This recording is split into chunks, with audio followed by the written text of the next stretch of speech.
사랑하는 성도 여러분, 반갑습니다. 우리는 지난 3번에 걸쳐서 하나님이 주신 말씀을 통하여서 우리가 어떻게 우리의 생각과 그리고 또한 철학과 이념을 이제 수정할 것인가에 대해서 배우고 있습니다. 첫 번째 근본적인 질문이 뭐였죠? 나는 누구인가? 정체성에 관한 말씀이었죠. 그 다음에 나는 무엇을 소중하게 여기는가? 우리의 가치관을 점검했습니다. 그리고 나서 나는 어디서 와서 어디로 가는가? 역사관을 세웠습니다. 오늘은 만물과 인간 역사가 삼일체 하나님 주관 가운데 창조와 그리고 또한 타락과 구속, 심판, 영생으로 귀결되는 그런 이렇게 역사관과 결부된 세계관에 대해서 말씀을 드리려고 합니다. 우리가 발을 딛고 살고 있는 이 세계가 도대체 어떤 원리로 움직이는가를 알아야만 우리가 이 세상에서 지혜롭게 살고 이기는 자로 살 수 있기 때문에 그렇습니다. 그래서 오늘 우리가 나눌 것이 세계관입니다. 세계관은 쉽게 말해서 안경을 통해서 비친 세상을 해석하는 지식을 말합니다. 정체성도 여러분 지식이고 가치관도 지식입니다. 그리고 역사관도 지식이고 세계관도 지식인 겁니다. 사실 그동안 제가 지식을 강조하지 않고 여러분들에게 영을 강조를 했죠. 믿음을 강조하고 마음을 강조했는데 제가 여러분의 삶을 돌아보니까 이런 구체적인 지식을 공급하지 않으니까 세상의 지식에 따라 여러분이 사는 것을 발견하고 안 되겠다. 이제 부족하지만 내가 정리된 것들을 일단 여러분에게 전달을 하고 여러분이 그것을 중심으로 해서 여러분이 지식을 일세 쌓아야 되겠다. 그런 결론을 내리게 된 겁니다. 여러분이 만약에 푸른색 선글라스를 쓰게 되면 세상이 어떻습니까? 다 푸르게 보입니다. 깨진 안경을 쓰면 세상이 다 깨져 보이게 되는 겁니다. 오늘날 수많은 그리스도인들이 예배당 안에서는 성령 충만하고 그리고 찬양으로 정말 어떻게 보면 세상을 휘어잡을 것 같습니다. 근데 막상 예배당을 나가서 세상으로 가게 되면 어때요? 세상의 거친 파도 앞에서 맥없이 무너진 것을 우리가 봅니다. 그것은 세상이 강요하는 일그러진 안경에 요구하는 육신적 이성으로 세상을 보기 때문에 그렇습니다. 이미 여러분 안에 세상을 보는 안경이 있어요. 그리고 그걸 해석하는 육신적 이성이 작동하기 시작합니다. 그런데 그것은 여러분이 예배당에서 예배드릴 때 성령 충만한 그런 하나님의 임재 속에서 해석하는 영적 이성과 다르다는 겁니다. 근데 자기도 모르는 사이에 여러분이 예배당을 벗어나가는 순간 여러분 안에 있는 모든 기관이 바뀌어버리는 겁니다. 보는 안경도 바뀌어버리고 해석하는 이성도 바뀌어버리기 때문에 여러분이 세상을 이기지 못하고 세상에서 패배한다는 겁니다. 그렇기 때문에 우리는 성경이란 안경을 쓰고 성령을 따라서 이제 하나님의 뜻을 해석하는 훈련을 해야 합니다. 그게 바로 오늘 나의 세계관입니다. 오늘 말씀에 이는 만물이 주에게서 나오고 주로 말미암고 주에게로 돌아감이라. 이런 말씀이 있죠. 예. 이 말씀을 여러분 보게 되면 만물이 어때요? 주로부터 나왔어요. 그리고 주로 말미암고 마지막 주에게로 돌아가는 겁니다. 이거 하나만으로 여러분이 확실하게 마음속에 확 새겨버리면 세계관이 사실은 정립이 되는 거예요. 모든 것이 주님으로부터 나왔다. 그리고 주님으로 말미암고 있고 이제는 마지막 주님에게로 돌아간다. 이것이 세계관의 핵심적인 말씀입니다. 예. 그러니까 우리는 주님과 함께하는 자로서 만물의 창조와 타락과 구속과 심판, 영생을 꿰뚫어 아는 자가 될 때 세상을 이끌어가는 겁니다. 오늘 그래서 말씀의 구원은 뭐냐? 세계를 아는 자가 여러분 세상을 선도합니다. 여러분 보셨죠? 오늘날 유튜브나 또는 이게 TV나 인터넷이나 SNS를 통해 수많은 정보가 있지만 왜 여러분이 세상을 선도하지 못하나요? 여러분이 안경이 깨져 있다니까요. 그리고 그 해석하는 여러분의 이성이 육신적 이성이기 때문에 별 볼 일 없는 인성이 되는 거예요. 정말 하나님 앞에서 쓰임받고자 하면 여러분 안경부터가 바뀌어야 되겠죠. 예, 그게 세계관입니다. 그리고 이제 성령을 따라서 여러분이 영적 이성으로 세상을 해석해야만 이 땅에서뿐만 아니라 하나님 나라에 갔을 때 상받는 자가 될 줄 믿습니다. 그래서 우리는 세상에 잘못된 안경을 벗고 그리고 잘못된 육신의 이성이 아니라 정말 성경이 주시는 말씀을 따라서 성령으로 해석하는 영적 이성의 소유자가 되기를 바랍니다. 그러려면 여러분이 여러분 스스로를 바라보면서 뜯어고치셔야 돼요. 그리고 여러분이 개혁하셔야 돼요. 여러분이 변화되려고 하시죠. 제가 그런 말씀을 드렸댔죠. 오늘날 이제 뇌과학에서 사람이 어떤 습관 하나를 고치려면 며칠이 걸린다고요? 지속적으로 여러분 훈련해서 100일이 걸린다고 그래요.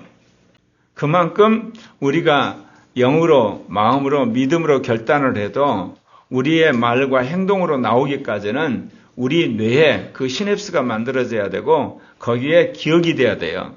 그러니까 이런 오랜 기간을 통해서 여러분이 훈련을 하고 연습을 해야만 그것이 완전히 자기 것이 되고 그때 여러분의 세계관이 정립되는 겁니다. 첫 번째, 삼위일체 하나님이 만물과 인간을 주관하신다. 세계관의 첫 번째 원리는 바로 삼위일체 하나님의 경륜을 확실히 아는 겁니다. 성경적 세계관은 이 세상이 우연하게 생겼다고 말하지 않습니다. 삼위일체 하나님이 치밀하게 계획하셨고 작정한 것에 따라서 움직인다고 말합니다. 삼위 하나님은 영원 전부터 완벽한 사랑의 교제 안에서 서로 교통하시는 가운데서 당신이 그 넘치는 사랑으로 우리와 더불어서 교제하고 다스리기 위해서 만물과 인간을 창조하셨습니다. 여러분, 하나님의 경륜이라는 이 단어가 이코노믹 경제입니다.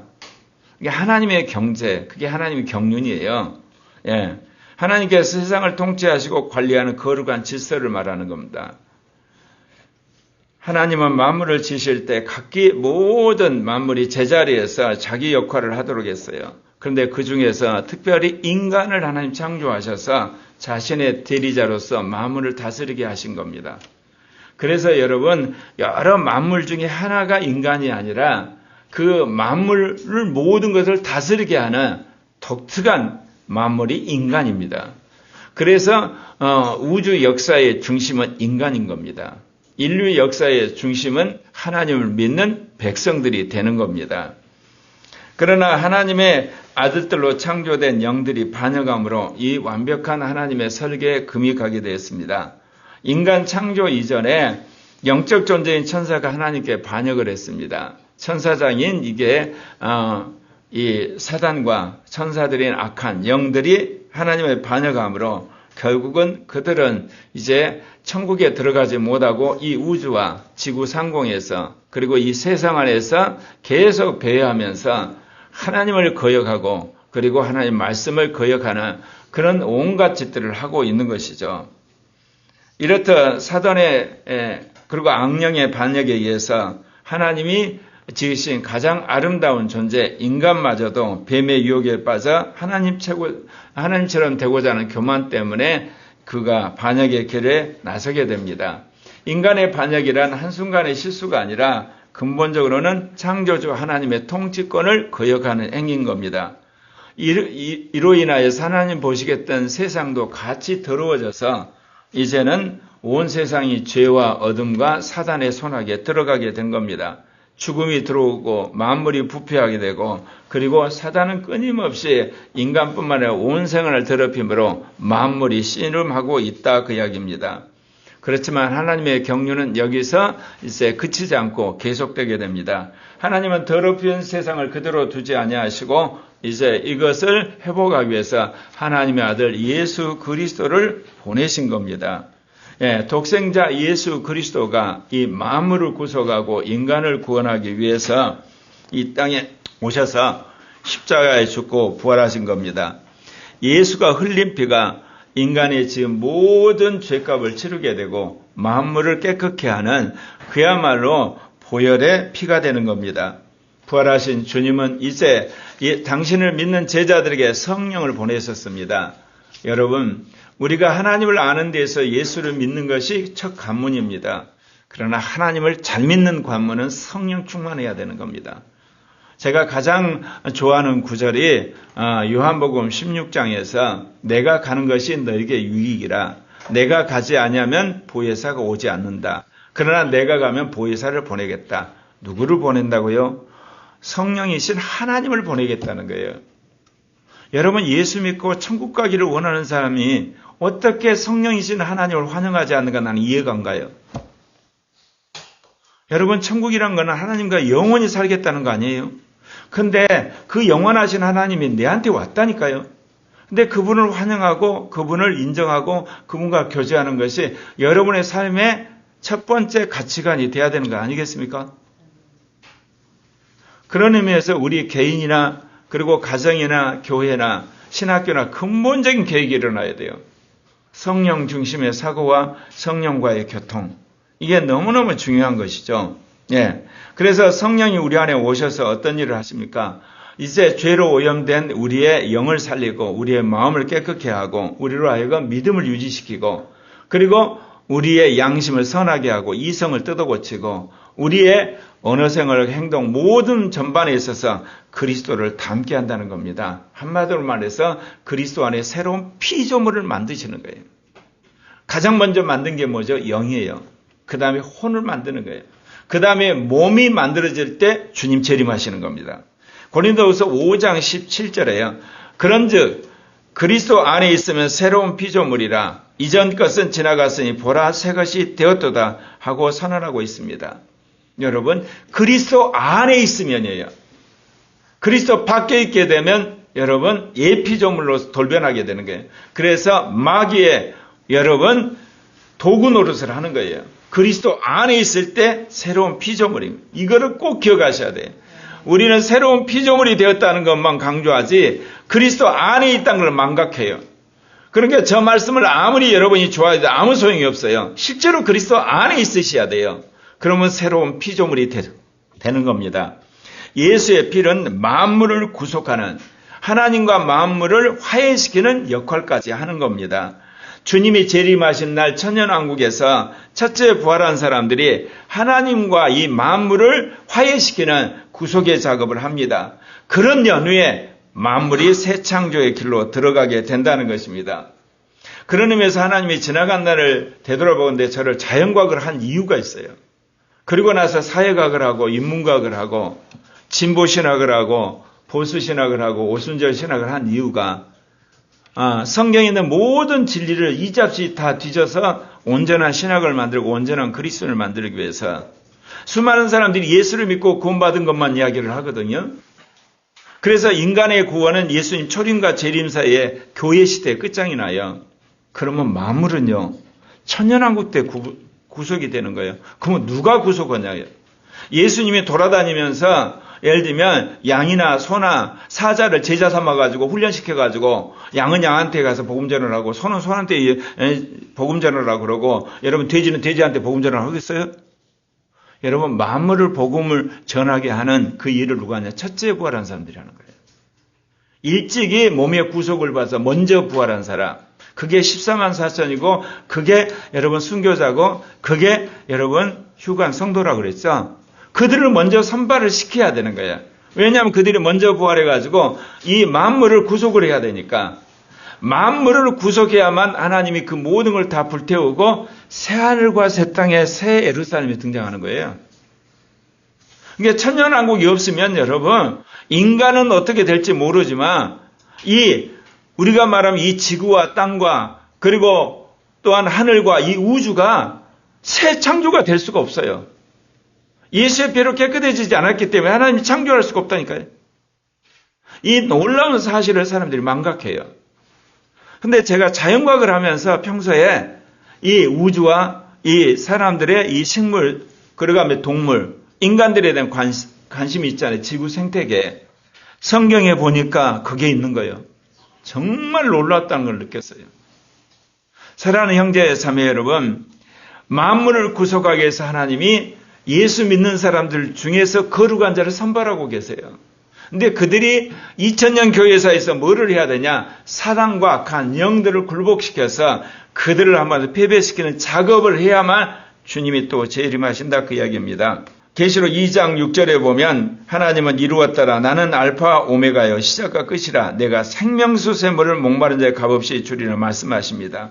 하나님은 알파 오메가요 시작과 끝입니다. 모든 것은 하나님이 시작해서 끝내십니다. 여러분이 기가 막힌 생각을 하시죠? 미안하지만 하나님이 먼저 생각하셨어요. 여러분 놀라운 일을 시작했어요. 하나님이 먼저 시작하셨어요. 여러분이 엄청난 일을 그야말로 시대적으로 여러분 했어요. 그거 다 하나님이 다 보관을 가지고 계신 거예요. 그렇기 때문에 하나님을 향해서 알파 오메가요 시작과 끝이라고 하는 겁니다. 제가 이 말씀을 알고 나서 제가 토론할 때 배운 게 있어요. 다른 사람의 이야기를 딱 들으면요 그대로 따라가면 쳐요. 그 사람의 말한 의도, 그 생각의 처음을 딱 공격하면 무너지는 거예요. 예. 그리고 또 하나는 뭐냐, 그 사람의 끝, 뭐를 목표로 하는가, 의도하는가, 마지막 목표, 그걸 알아서 뒤집으면 여러분 결론이 나오는 거예요. 가끔 신은순 목사가 지금 나라가 돌아가는 것에 대해서 비판을 하거든요. 제가 하는 이야기 있어요. 나는 아예 비판도 안 한다. 비판할 시간이 아깝다. 네. 이재명과 더불어민주당과 그 다음에 신공산주의자들이 세계를 어떻게 한 걸 내가 이미 알거든요. 시작이 어떻게 된지를 알고 끝이 어떻게 되는지 알기 때문에 이제 하나님이 개입해서 심판하는 길 외에는 방법이 없다. 차라리 지금 나는 열심히 내 개인과 가정과 코리아 교회를 이제는 정말 변화시켜야 되겠다. 이제 제가 전략을 바꿨어요. 여러분, 사람의 시작을 알면 끝이 보여요. 그래서 사람을 만날 때, 특별히 결혼할 때 그 사람의 근본적인 가치가 뭔가를 알고 결혼하셔야 돼요. 겉으로 뭐 교회 다니고 뭐 학교를 나왔고 수입이 얼마고 그 다음에 괜찮고 엄마 아빠는 어떤 그 사람 마음속에 가장 중심적인 생각의 근원이 뭔가 그걸 알면 그 사람은 앞으로 어떻게 살 것인가 드러난다니까요. 사람만 그러나요? 회사도 그래요. 교회도 그래요. 그리고 나라도 그래요. 모든 게 다 시작과 끝이에요. 근데 그 시작이 하나님이에요. 끝이 하나님을 기억하시기를 바랍니다. 이러한 하나님의 경륜을 가장 잘 보여준 인물이 요셉이에요.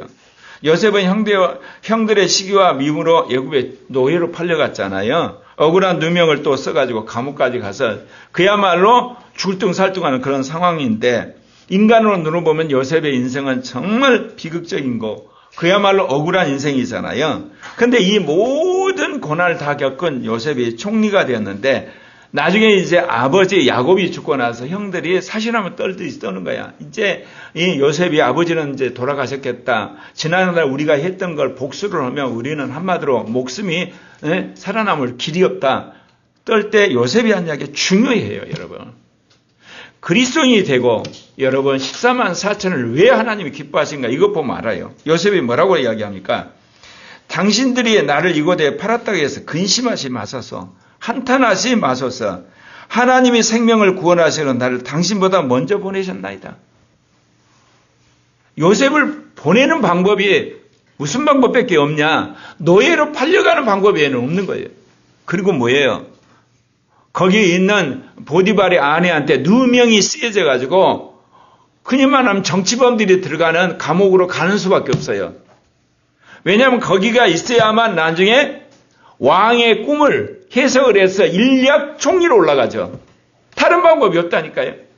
자기가 총리가 돼야만 아버지와 그 모든 형제간을 고센 땅으로 이민을 시킬 수가 있고 목초지는 그 엄청난 땅과 그 부를 줄 수가 있는 거예요. 이 하나님의 놀라운 계획사원에 그렇게 하는 거예요. 여러분 인생을 그런 하나님의 눈으로 보는 것이 필요한 거예요. 우리 모두가 요셉이 될 수는 없어요. 우리 모두가 무슨 국회의원이 되고 대통령이 되고 총리가 되지는 못하지만 여러분 인생을 하나님의 눈으로 보게 되면 여러분 인생 가운데 억울했던 거, 슬펐던 거, 말이 안 되는 거 그것이 주님의 놀라운 계획 가운데 있다는 거예요. 그거를 깨달으면 수많은 요셉이 되는 거예요. 근데 우리는 요셉이 총리 된 것만 생각하지 요셉이 변화되어서 그의 인생 전체를 하나님의 눈으로 해석하는 건 안 배워요. 그럼 요셉 배워서 뭐 할 겁니까? 우리나라의 대통령 한 명인데 5,200만이 크리스찬이다 만약에. 그러면 5,200만이 어떻게 대통령이 돼요? 그런 식으로 성경 보시면 안 돼요. 한국 교회가 한때 그랬어요. 축복 이야기를 하면서. 근데 지금 어떠나요? 그렇게 사업하는 장로들, 집사들 지금 다 망해가고 있어요. 시대가 경제 성장 시대가 아니고 긴축 시대인데 그때 생각해가지고 믿음으로 믿습니다 해가지고 집 사고 사업 늘리고 땅 사고 그거 다 망했잖아. 여러분, 하나님의 눈 안에서 세상을 보는 것, 특별히 삼위일체 하나님의 계시를 따라 사는 여러분 되시기를 바랍니다. 요셉은 자신의 삶에 닥친 사건들을 개인적인 원한으로 보지 않고 하나님의 거대한 구원 계획 가운데 보는 눈을 가졌다는 겁니다. 요셉처럼 하나님의 경륜을 깨달을 때 환경에 함몰되지 않고 세상을 선도한 리더가 될 수 있습니다. 여러분 생각해 보십시오. 제가 개인적으로는 44년이고 목회 31년 동안 32명 낳고 이 씨름을 하고 있는 거예요. 그런데 뭐라고 합니까 제가? 민족의 복음 통일의 선각자가 되고 제2종교개혁을 하자 그러고 그 다음에 제3차 세계 복음화 운동을 일으키자 그러고 그 다음에 이기는 자의 복음을 전하고 14만 4천의 종들을 일으키자 그러고 성경을 성취하는 교회가 되겠다고. 이거 제정신으로 하는 이야기예요? 이거 제정신이 아니에요. 성령에 내가 미쳐서 그런 거지. 왜? 그날이 반드시 온다는 거예요. 그러면 누군가는 깃대를 먼저 꽂아야 돼요. 아브라함이 깃대를 꽂으니까 이스라엘 민족이 나왔어요. 예수 그리스도가 오셔서 십자가에 죽고 부활하니까 교회가 나온 거예요. 베드로가 있으니까 유대 기독교가 생겼고 바울이 있으니까 헬라 기독교가 생긴 거예요. 어거스틴이 있으니까 라틴 기독교가 생긴 거고 루터가 있으니까 오늘날 루터교가 있는 거고 칼빈이 있으니까 오늘날 장로교가 있는 거예요. 누군가 깃대를 꽂아야 돼요. 하나님이 저한테 하신 이야기가 있어요. 수십 년 동안 훈련시킨 게 뭐냐? 네가 깃대를 꽂아야 된다. 그럼 나는 그래도 어지간하면 하나님이 뭔가 일을 하실 줄 알았어. 내년이면 70이야. 지금도 훈련받고 있어. 그래도 이 길 갈 수밖에 없어요. 하나님의 경륜을 내가 알았으니까 그게 순종해야지. 다른 목사들이 가는, 다른 신학자들이 가는, 다른 이렇게 선교사들이 가는 길을 갈 수가 없는 거야. 나를 향한 길로 가야지. 만약 요셉이 형들과 비교했으면 우라통이 터져 못 살 거야. 그래서 아버지 죽자마자 저놈들 다 잡아와. 그 아들 딸 다가 재산 다 몰수야. 그렇게 했죠. 근데 요셉은 그 고난 가운데서 자기를 향한 뜻을 안 거야. 나는 여러분이 고난 가운데서 하나님의 뜻을 정말 발견하기를 원해요. 그러면 하나님이 여러분에게 성령을 물붓듯이 부으실 거예요. 그리고 놀라운 사람을 변화시켜서 직책에 관계없이, 지역에 관계없이, 출신에 관계없이 여러분을 쓰신다는 거예요. 두 번째, 타락한 인간은 그리스도에 의해 구원과 멸망이 결정됩니다. 세계관의 두 번째 열쇠는 인간을 어떻게 보느냐입니다. 세상은 우리를 생물학적인 어떤 기계나 소비의 주체로만 세상을 봅니다. 그러나 성경은 우리가 하나님의 형상대로 지음받았다고 말합니다. 하나님의 형상은 누구죠? 그리스도입니다. 그런데 인간의 조상이 범죄함으로 존재론적인 변화를 겪게 되었습니다. 첫 아담의 타락 이후로 모든 인류는 원죄를 가진 자로서 죽은 영을 가지고 태어납니다. 그래서 성경은 이거를 죄와 허물로 죽어버렸다 그럽니다. 육체는 살아 숨쉬고 혼적인 지성은 작동할지 모르지만 하나님과 소통하는 영은 죽어버렸다는 거예요.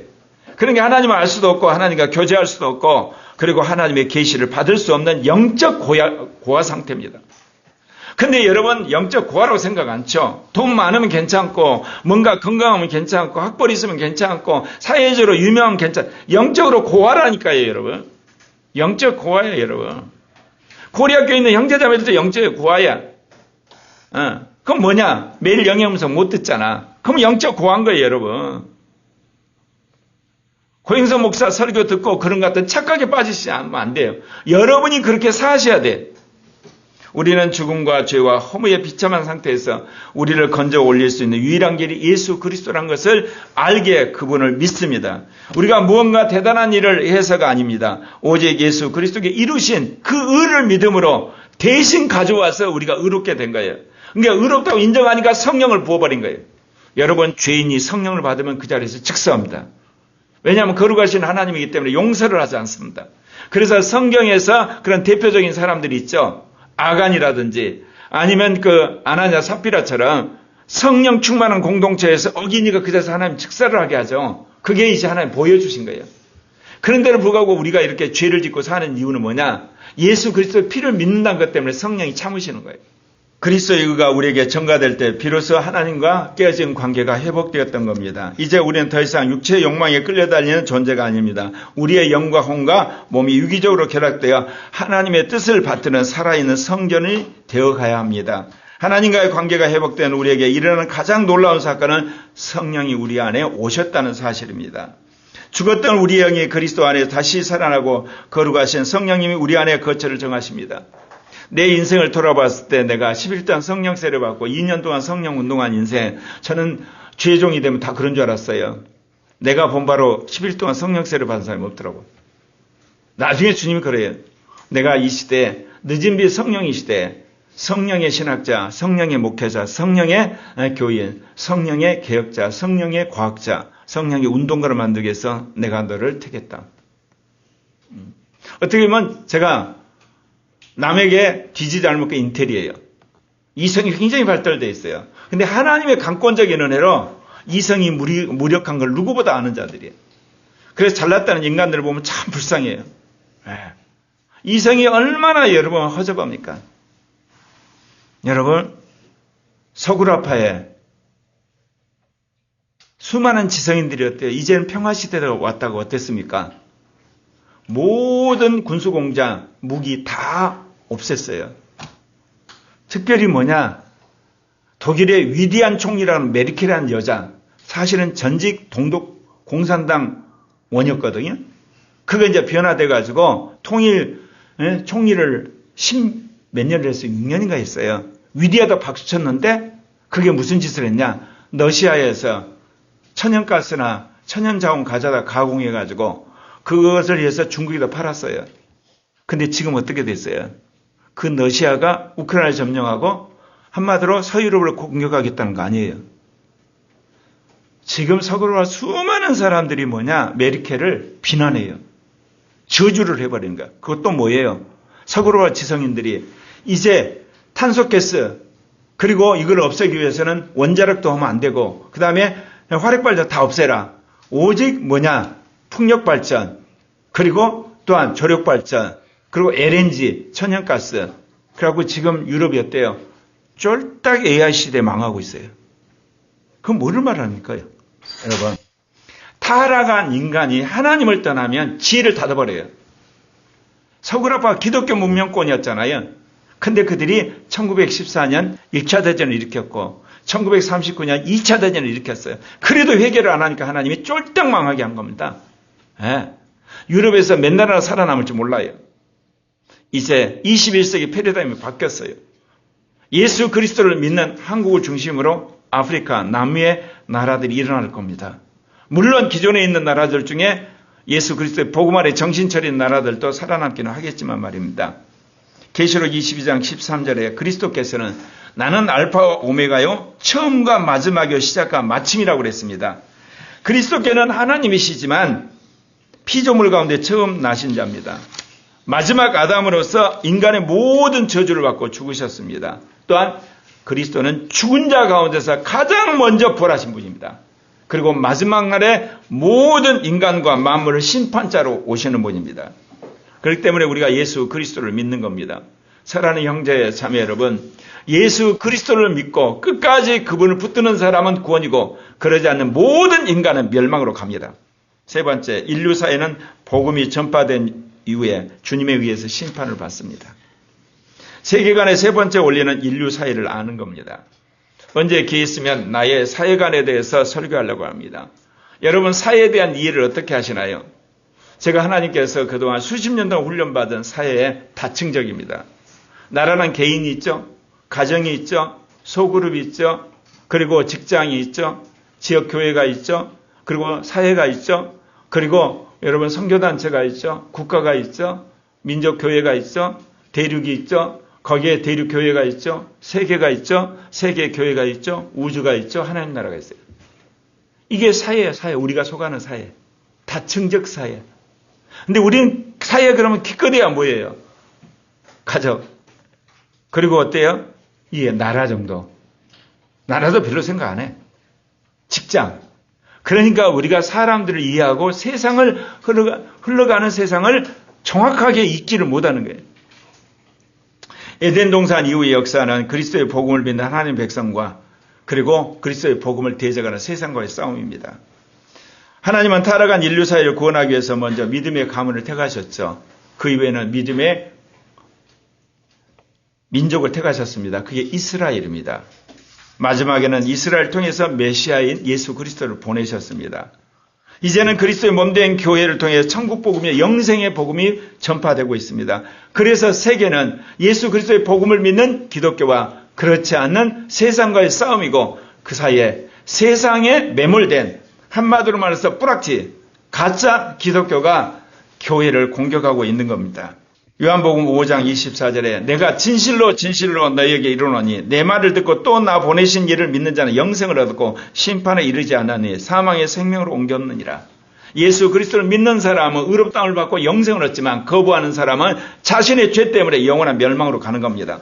사회는 어떻게 보면 정치나 군사력이나 경제력이나 과학이나 기술의 논리로 돌아가는 것처럼 보이죠. 그러나 그렇지 않아요. 하나님께서 구원하기로 작정한 이들을 찾아서 구원 경륜을 이루어 가시는 겁니다. 그렇기 때문에 세상은 하나님이 수많은 영혼을 구원하기 위한 구원의 어장이라고 할 수 있습니다. 사회 속에 복음이 전파되면 사람들의 반응은 두 개죠. 하나는 뭡니까? 예수 그리스도의 복음을 듣고 구원에 이르는 자들인가 하면 그 복음을 거부한 자들이 있지 않습니까? 예. 그리스도인들은 사회 속에서 그리스도의 빛과 소금의 역할을 해야 되는데 어떻게 해야 되죠? 여러분, 성령 충만하셔야 돼요. 말씀 안에서 변하셔야 돼요. 그리고 하나님 나라에 대한 정체성이 분명해야만 빛과 소금이 되는 거예요. 그런데 나는 안 바뀌어놓고 어때요? 빛인 척하는 거예요. 그리고 여러분, 소금인 척한 거예요. 나중에 짜부러져서 자기 스스로 먼저 망합니다. 성경은 역사가 끝없이 반복되는 굴레가 아니라고 분명히 말합니다. 역사의 시작이 있으면 끝이 있습니다. 주님이 다시 오셔서 산자와 죽은 자를 다 심판하십니다. 산자 중에 거룩한 사람은 휴거를 시키고 그러지 않고 육령에 입맞은 사람은 다 진멸을 시킵니다. 그리고 이제 그리스도 심판대에서 죽은 자를 다 불러냅니다. 복음을 듣지 않는 사람들 중에서 영생을 추구하는 사람은 영원한 영생으로, 그렇지 않은 사람은 영원한 멸망으로, 복음을 들은 사람들 중에서 이제 예수 그리스도를 믿는 사람도 상 받을 자와 상 받지 못할 자를 구분하시는 겁니다. 오늘날 세계가 트럼프 대통령과 미국에 의해 막강한 군사력과 경제력, 정보력에 의해서 반미 국가들이 하나하나 제거됩니다. 그리고 또한 좌경화 국가들이 물러가고 있습니다. 여러분, 베네수엘라 마두로를 체포했죠. 여러분, 이란을 쳤죠. 그 다음 뭐예요? 쿠바라고 그랬죠. 그 다음 어디 갔습니까? 대한민국입니다.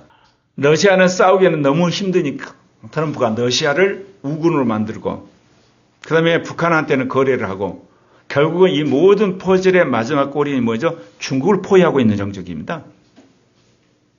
중국과 전쟁에서 미국이 이기는 비결이 뭐예요? 중국으로 가는 모든 원유 수출을 막아버리면 중국은 전쟁에서 항복하게 돼 있어요. 중국에서 필요한 원유의 10%를 베네수엘라가 공급했어요. 20%를 이란이 공급하는 거예요. 그거를 막아버리면 30%를 여러분 중국이 원유를 수송받지 못하고, 심지어 중동에서 실어나르는 원유가 어디를 거치냐면 말라카에 해버려요. 거기 딱 막으면 중국은 끝나는 거예요. 이 모든 것은 미국과 중국의 패권 전쟁의 일환이에요. 그것도 모르고 사람들은 뭐냐, 미국이 왜 미국은 중국과의 싸움에 결코 자기들이 패권을 내놓을 생각이 없어요. 이게 하나님 뜻이에요. 왜냐? 미국이 기독교 국가잖아요. 적어도 200개 국가 중에 가장 복음적인 나라예요. 그리고 선진국이야. 최강대국이야. 자유민주주의에 가장 발달된 나라야. 과학민주주의에 가장 발달되어 있어. AI 선두국가야. 그 나라를 하나님 축복 안 하시면 어떻게 이 나라가, 그리고 전 세계가 복음화되겠어요? 이유 불문하고 우리나라는 친미해야 돼요.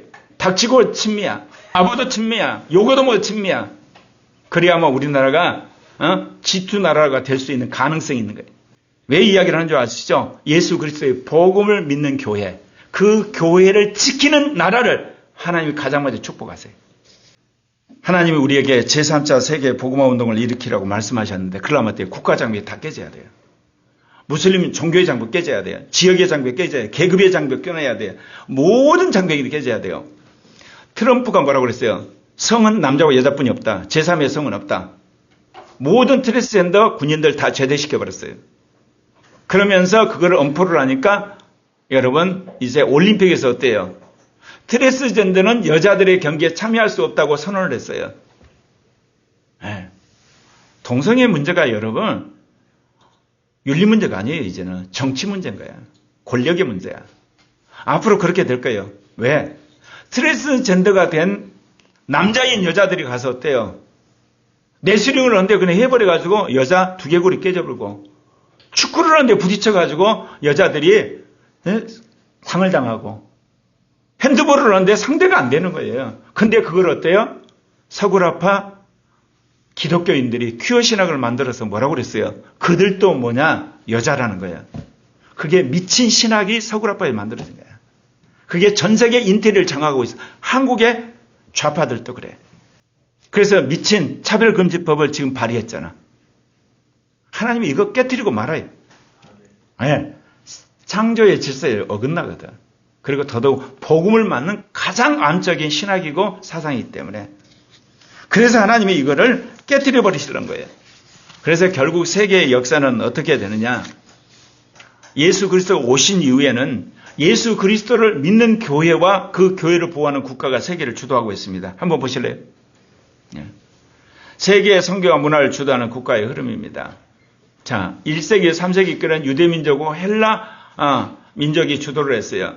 4세기는 로마 제국이 국교화되면서 로마 제국이 이제 주도를 했고, 6세기부터 9세기까지는 잉글랜드, 그리고 스코틀랜드, 게르만 민족이 예수 그리스도의 복음을 믿고, 했고, 9세기, 11세기는 슬라브족, 이게 이제 러시아예요. 불가리아, 우크라이나, 이쪽이에요. 12세기, 15세기는 라틴 세계, 그러니까 에스파냐, 포르투갈, 그 다음에 프랑스, 이탈리아 이 지역, 지중해 이게 남부 지역, 라틴 세계였고, 16세기, 17세기에는 스페인, 포르투갈이 남미 복음화하고, 그리고 필리핀 복음화하면서 국력이 제일 셌어요, 그때. 그래서 스페인 무적함대라고 그러잖아요.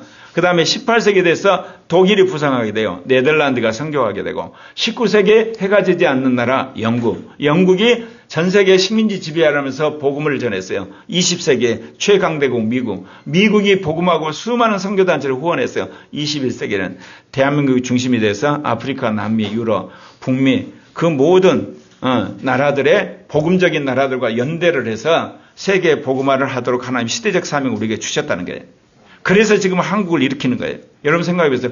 우리가 살기 위해서 K9을 만들었어요.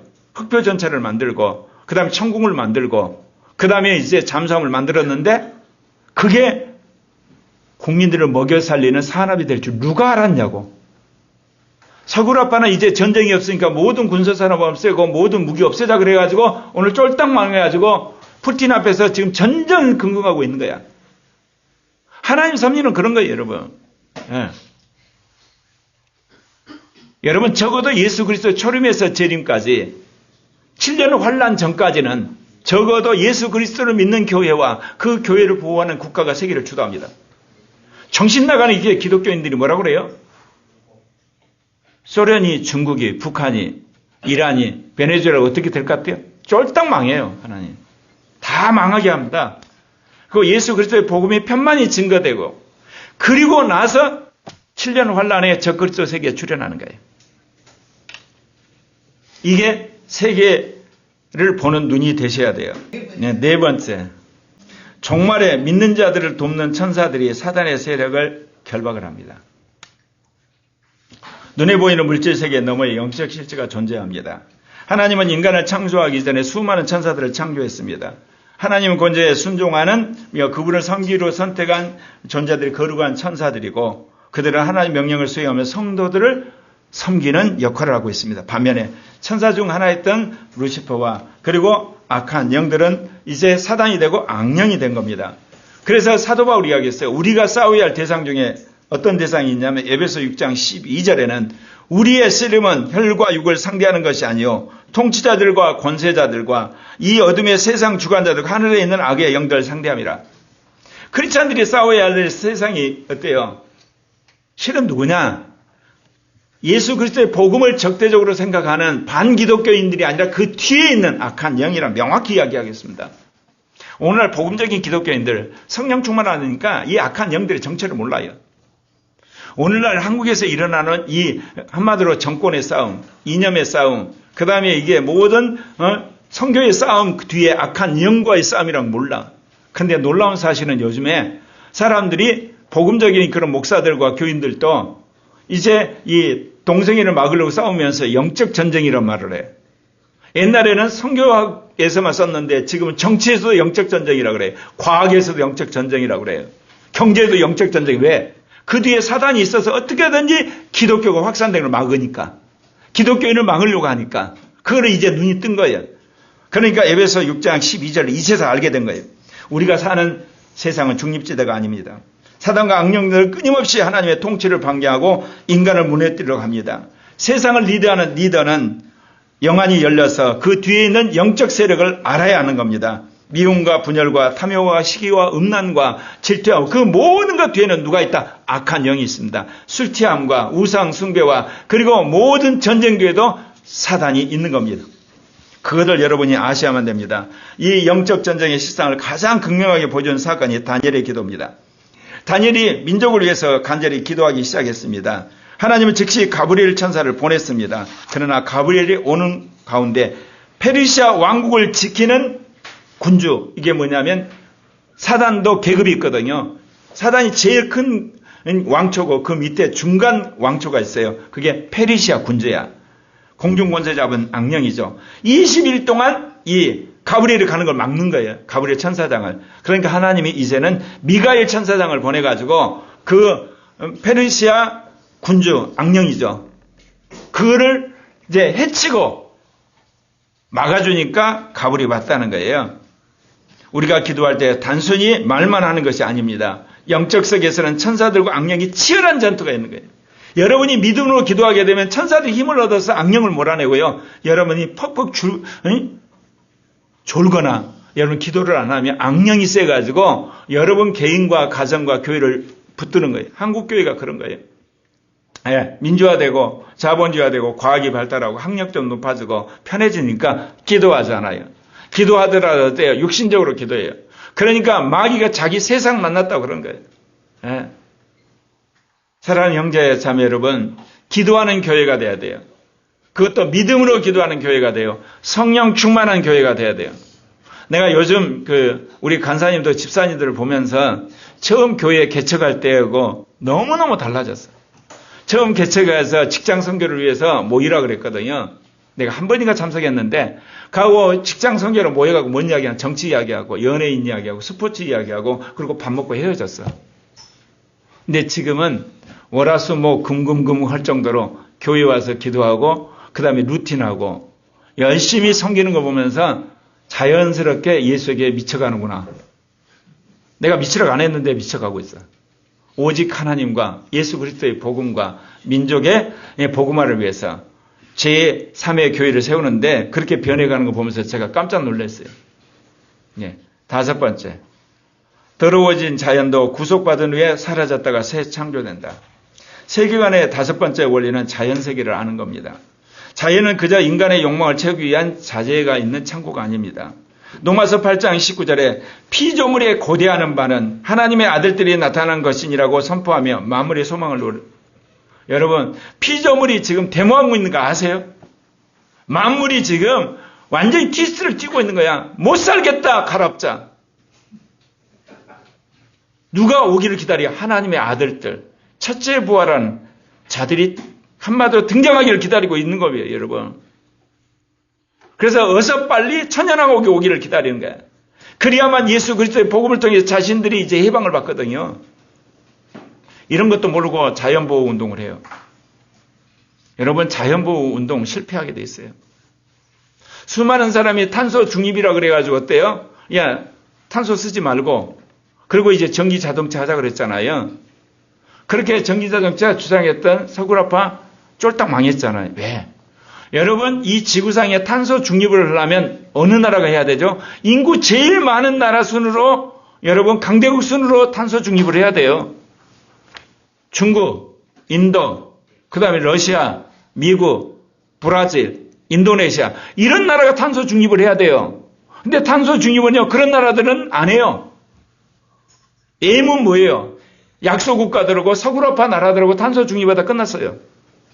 그거 얼마나 멍청하냐면 여러분 탄소 중립에서 여러분 LNG로 그리고 여러분 그 전기를 만들어 가지고 AI에 돌릴 것 같아요? 그래서 서구라파가 스스로 몰락의 길을 간 거예요. 원전도 하지 말자, 탄소도 하지 말자, 전기자동차 하자, LNG 하자, 풍력발전 하자, 조력발전 하자 그래가지고 했는데 망한 거예요. 인권 이야기 하다가. 인간이 밀어넣으면 그런 거예요, 여러분.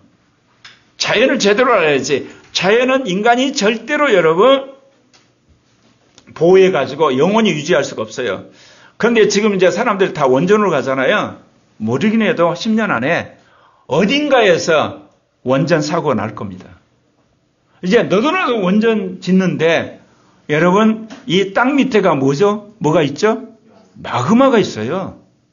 통계학적으로 괜찮은 안반 위에 이 원자력 발전을 세우지만 그게 밑에 있는 마그마가 통계학적으로 움직이나요? 어느 날 단단한 암석을 들고 올라오는 날 체르노빌 같은 사건 터집니다. 후쿠시마 같은 사건. 그러면 또 어때요? 전 세계가 바람을 불어가지고 이제 원전 파기하자 그런데 방법이 없어요. AI 때문에. 그래서 인류는 그렇게 가는 거예요, 여러분. 네. 왜냐? 이 만물이 타락을 했어요. 부패가 했어요. 인간이 아무리 노력해도 낙원이 올 수가 없는 거예요. 그것부터 알고 살아야 돼요, 여러분. 역사적으로 기독교 문화권에서 과학과 기술과 정보가 폭발적으로 발전한 이유를 아십니까, 여러분? 역설적으로. 성경적 세계관을 가진 사람은 자연을 두려움의 대상, 샤머니즘 같은 그런 대상을 보지 않아요. 또 거꾸로 자연을 우상으로 섬기지도 않아요. 하나님이 일정한 법칙으로 창조된 것을 보고 하나님이 만물을 통해서 우리에게 계시하는 하나님의 책으로 보는 거예요. 그러니까 이성이 발달하고 양심이 발달하고 마음이 발달하니까 객관적으로 그 학문을 만드는 거예요. 여러분 보십시오.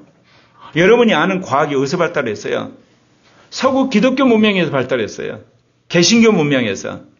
그리고 마지막 어때요? AI. 미국에서 발달하잖아요. 중국이나 여러분 러시아나 일본에서 하는 AI, 한국의 AI는 전부 미국 거 본따온 거예요, 여러분. 혁신은 항상 미국에서 일어나요. 왜 그러겠어요? 내가 이야기했죠. 200개 국가 중에 선진국 중에 자본주의가 발달한 나라 중에 가장 예수를 잘 믿는 나라 미국이에요. 미국을 당할 수가 없어요, 하나님이. 믿는 사람이 믿지 않는 사람이 하나님 부어버리는 거야, 지혜를. 과학이 발달하는 거, 기술이 발달하는 거, 정보가 발달하는 거, 성령 받은 문화권에서 하나님 나오게 돼 있어요. 물론 믿는 사람이 했으면 좋겠는데 믿지 않는 사람에도 하나님 복을 줘요. 왜? 그 나라를 융성시켜야지 그 나라 교회가 앞장서서 선교를 하죠. 하나님은 성경의 원리에 따라 세상을 연구하는 자들에게 지혜와 지식을 주어요. IQ도 별로 세지도 않으면서 그 IQ 붙들고 뭘 하려고 그래. 아예 포기하라니까. 성령 IQ를 받으라니까. IQ나 뭐 이게 150이나 200대면 내가 오케이 해. 그래 네 머리로 한번 살아봐라. 안 되잖아. 그러면 아예 게임이 안 돼. 그러면 어쩌? 성령이 주는 IQ에 인생 도전해야 되는 거 아니야? 근데 허구한 날 게임하고 그 다음에 술 잡수시고 가서 퍼져 자시고 그러면서 어떤 친구 만나시고 뭐 어떻게 해가지고 취직할까? 아이 게임이 안 되는 짓을 왜 하냐고. 성령 받으시기를 바랍니다. 성령이 주시는 지혜와 지식이 될 때 여러분 놀라운 일들이 벌어진다니까. 뉴턴이나 파스칼, 케플러, 노벨 이런 사람들이 다 크리스찬이었어요. 미국의 유명한 재벌들 오늘날은 그렇게 안 나오지만 록펠러나 카네기나 이런 사람들 에디슨 크리스찬이었다니까. 근데 기가 막히게 불쌍하고 정말 안타까운 일이 뭐냐? 3차 산업, 4차 산업을 선도하는 사람 중에 복음적인 크리스찬이 없어. 씨가 말라버렸어. 그 왜 그러냐? 성경 말씀을 믿는다 그러면서 사람이 꼴통 보수가 되는 거야. 혁신적인 크리스찬이 안 나와. 성령 받은 사람들이 있어야 혁신적인 사람이 나와야 되니까. 혁신적인 정치가, 혁신적인 기업가, 혁신적인 여러분 과학자, 혁신적인 운동가, 혁신적인 프로그램, 혁신적인 엔지니어. 훌륭한 사람이 되려면 자기 일도 잘해야지만 사람을 잘 뽑아야 돼. 그리고 자기 하는 일을 꿰뚫어 봐야 돼. 그러려면 여러분이 지속적으로 하나님 말씀을 훈련을 받아야 돼요. 오늘날 고도한 정보사회에 이르기까지 인류 문명을 주도한 것이 바로 기독교 문명입니다. 우리가 자연 속에서 하나님의 질서를 보존하며 성경의 원리에 따라 이동할 때 자연도 비로소 우리가 하나님의 아들들로 인정하고 그 권위에 복종한다 그 이야기입니다.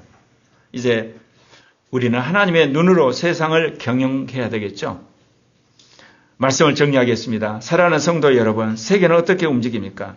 세상은 자본의 논리나 권력자의 변덕이나 군사력이나 과학기술만으로 움직이지 않습니다.